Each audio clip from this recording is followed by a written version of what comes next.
Damos inicio a nuestro podcast número 45, Todo en Salud Mental, y el tema de hoy, la salud mental infantil y el regreso a clases en tiempo de pandemia. El comienzo de la escuela o de un nuevo año académico puede ser estresante en circunstancias normales y mucho más en mitad de una pandemia mundial. Las escuelas de más de 168 millones de niños del mundo llevan casi un año cerradas por completo debido a los confinamientos o cuarentena impuestos por la COVID-19, según los nuevos datos que ha publicado UNICEF. Además, en torno a 214 millones de niños del mundo, 1 de cada 7, han perdido más de 3/4 partes de la educación presencial. UNICEF, Organización Internacional por los Derechos del Niño, establece en su informe Análisis del cierre de las escuelas lo importante que ocurrió en 14 países del mundo, los cuales permanecieron cerrados en gran medida desde marzo de 2020 hasta febrero de 2021. Estos expresan que 2/3 partes de esos países se encuentran en América Latina y el Caribe, y casi 98 millones de niños en edad de asistir a la escuela resultaron afectados. De los 14 países, las escuelas de Panamá son las que más días permanecieron cerradas, seguidas de la de El Salvador, Bangladesh y Bolivia. Conforme se acerca el primer aniversario del comienzo de la pandemia del COVID-19, la realidad vuelve a recordarnos la catastrófica emergencia educativa que se originó como consecuencia de los confinamientos mundiales. Cada día que pasa, los niños que no pueden acceder a la educación presencial se van quedando cada vez más rezagados y los más marginados sufren de las peores consecuencias, sostuvo Henrietta Ford, directora ejecutiva de UNICEF. No podemos permitir que por un segundo año consecutivo estos niños sigan sin poder asistir a la escuela de forma presencial o que la presencialidad siga siendo limitada. No debemos escatimar esfuerzos para mantener las escuelas abiertas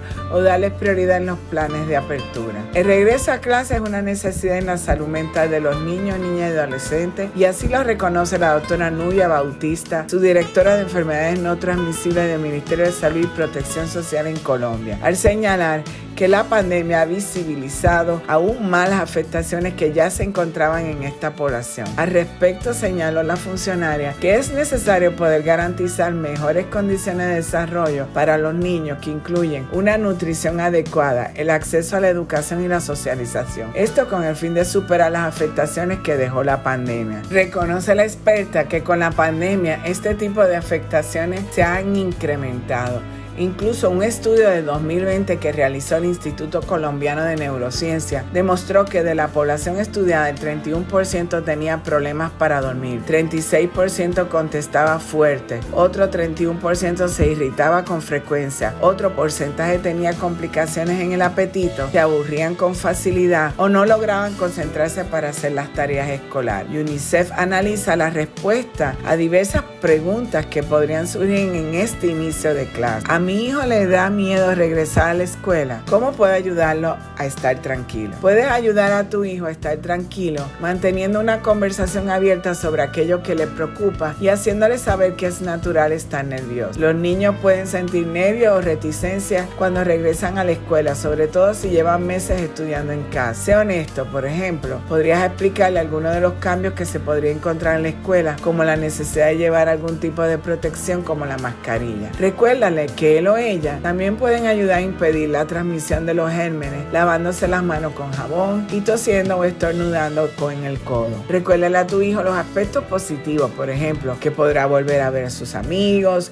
y a sus maestros si regresa a la escuela de manera presencial, y que seguirá aprendiendo cosas nuevas. Otra pregunta: en la escuela de mi hijo recomiendan a los estudiantes llevar indumentaria de protección y eso le está produciendo más nervios. ¿Qué debería decirle? Los niños pueden sentirse molestos o frustrados si les resulta difícil llevar mascarilla, sobre todo para comer o jugar. Puedes tranquilizarlo diciéndole que muchos adultos se están esforzando para ayudar a proteger a su familia y hacer hincapié en que es importante que todos respetemos las medidas recomendadas para cuidar de los miembros más vulnerables de nuestra comunidad. Siguiente pregunta: ¿cómo puedo comprobar cómo se siente mi hijo de una manera delicada. Es importante que te muestres tranquilo y proactivo en las conversaciones con tus hijos. Comunícate con ellos para comprobar cómo se siente. Tus emociones cambiarán con frecuencia y debes mostrarles que es normal. Dado que los niños copian sus emociones de los adultos que les son más cercanos, como sus padres o sus maestros, es importante que esos adultos controlen bien sus propias emociones y mantengan la calma. Escuchen las preocupaciones de los niños, les hablen con amabilidad y los tranquilicen. Expone a la doctora Bautista que en las transiciones de edad es importante prestar atención a las emociones y a los comportamientos de los niños, niñas y adolescentes. Es demostrarle a nuestros hijos que nos importa lo que sienten, piensan y lo que les genera la pandemia, como por ejemplo haber dejado de ir al colegio, no ver a los amigos o dejar de hacer las actividades recreativas que antes se hacían. Por ello recomienda la experta que hay que hacerles reconocer a los niños y adolescentes que las emociones no son buenas ni malas, son lo que nos permitan adaptarnos a situaciones y retos cotidianos que pueden ir de lo simple a lo complejo, como las que vivimos. También invitó a la doctora Bautista a fomentar los hábitos saludables, ya que la pandemia ha fortalecido el comportamiento sedentario, lo que provoca que un niño permanezca hasta 8 horas frente a una pantalla entre las labores escolares y las del esparcimiento. El doctor Harold Kopleswick, psiquiatra infantil norteamericano, expresa que en condiciones normales el regreso a clase puede ser excepcionalmente difícil, sobre todo para el 20% de los niños que ya tienen un trastorno de salud mental o de aprendizaje. El ambiente escolar les exige muchas cosas: la habilidad de quedarse quieto, estar organizado, mantenerse enfocado y adaptarse a un horario nuevo, altamente estructurado todos los días. La escuela también requiere que los niños se separen de sus padres y que interactúen con sus compañeros.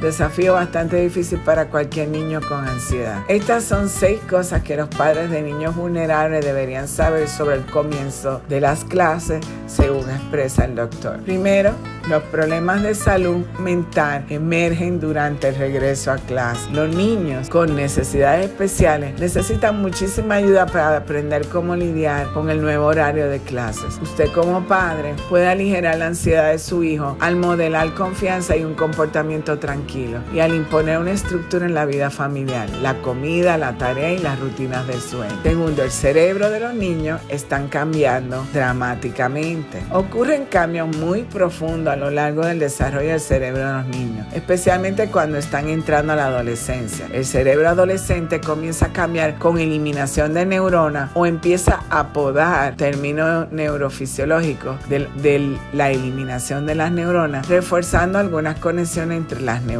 Esto es neurofisiológico, por lo que es una causa biológica del comportamiento errático y riesgoso tan clásico de la adolescencia, y también se ha vinculado al comienzo de varios trastornos de ansiedad, depresión y de abuso de sustancias. Es muy importante que mantengan los canales de comunicación abiertos durante estos momentos de vulnerabilidad, cuando los adolescentes empiezan a parecer adultos y hasta piensan que son adultos, pero puede que no tengan las herramientas necesarias para manejar el estrés. Tercero, padres ansiosos mandan a la escuela a niños ansiosos. Los niños son como esponjas, absorben la energía de sus entornos y adoptan los comportamientos que ven en sus alrededores, es decir, que modelan a sus padres. Los maestros importan más de lo que usted piensa. Los maestros conocen la familia de un niño desde el punto de vista del niño, y a ellos también les toca ver cómo se comporta el niño cuando los padres no están presentes. Lo que significa esto, que los padres pueden recibir información muy útil acerca del niño si se comunican con su maestro. Los maestros son aliados y deberías hablar con ellos con regularidad. Quinto, el tiempo de tarea es crucial. Los niños pequeños que tienen dificultades de aprendizaje, los padres deberían reservar un poco de tiempo cada tarde para tener una sesión de tarea estructurada con ellos. Esto les ayudará muchísimo. Sexto, no llegue a conclusiones precipitadas. Los niños crecen y se desarrollan a ritmos distintos. Idealmente, un niño adquirirá varias habilidades dentro de ciertos periodos de tiempo, pero puede que en un área se desarrolle más rápidamente que en las otras. En una carta abierta a UNICEF a los niños expresa: la generación de todos ustedes, los niños de hoy, confronta una nueva serie serie de desafíos y cambios mundiales inimaginables para sus progenitores. Nuestro clima está cambiando de manera irreconocible. La desigualdad se está agravando. La tecnología está transformando la forma en que percibimos el mundo. Y el número de familias que tienen que emigrar es mayor que nunca. La infancia ha cambiado y nosotros necesitamos cambiar nuestros planteamientos con respecto a ella. Así que al contemplar los 30 años transcurridos desde la Convención sobre los Derechos del Niño, nosotros también deberíamos mirar hacia adelante, hacia los próximos 30 años. Debemos escucharlo a todos ustedes, a los niños y a los jóvenes de hoy, sobre las cuestiones que más les preocupan y empezar a trabajar con ustedes para encontrar soluciones del siglo XXI a los problemas del siglo XXI. A medida que los estudiantes regresan a las clases, necesitarán ayuda para volver a adaptarse y ponerse al día con su educación. Los planes de reapertura de las escuelas deben incluir iniciativas para que los niños recuperen la educación perdida. UNICEF exige a los gobiernos que den prioridad a las necesidades específicas de cada estudiante, ofreciendo actividades de recuperación, servicios de salud, nutrición, medidas relacionadas con la salud mental, la protección en las escuelas con objeto de fomentar el desarrollo y el bienestar de los niños y los adolescentes. Y recuerda que para mantener el equilibrio en la vida necesitamos de salud mental. Síguenos en las redes sociales Facebook e Instagram como Instituto Nina y accede a nuestra página web www.institutonina.com. Recuerda suscribirte en nuestro podcast en Spotify y en YouTube. Presiona la campana para los avisos en YouTube y semanalmente podrás disfrutar de nuestro podcast.